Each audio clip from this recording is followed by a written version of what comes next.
Namicha qaroo dhabeessa tokkotu ture. Namichi kunis dhukkuba yeroo yerootti itti ka'u waan qabuuf kininii liqimsu of harkaa qaba.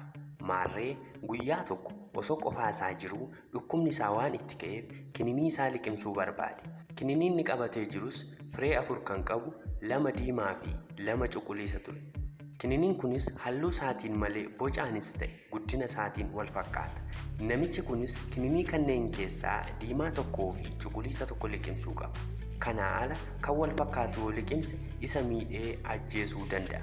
Diimaa tokkoo fi cuquliisa tokko liqimsuuf immoo qaroo dhabeessa waan ta'eef ijattiin adda baasuu hin qabu.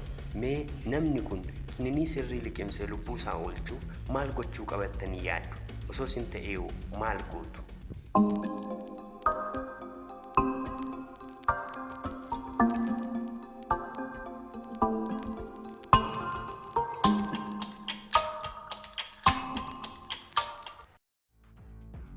Namni kun ija isaa utuu hin fayyadamin kan inni adda baasee beeku kininii 4 gosa 2 ta'e qabaachuu isaati.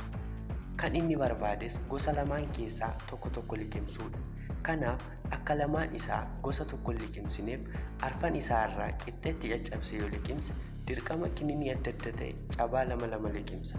Kun immoo gosa garaagaraa diimaa fi cuquliisa tokko waan ta'eef ija isaa utuu hin fayyadamin haala kanaan kininii sirrii liqimsuu danda'a jechuudha.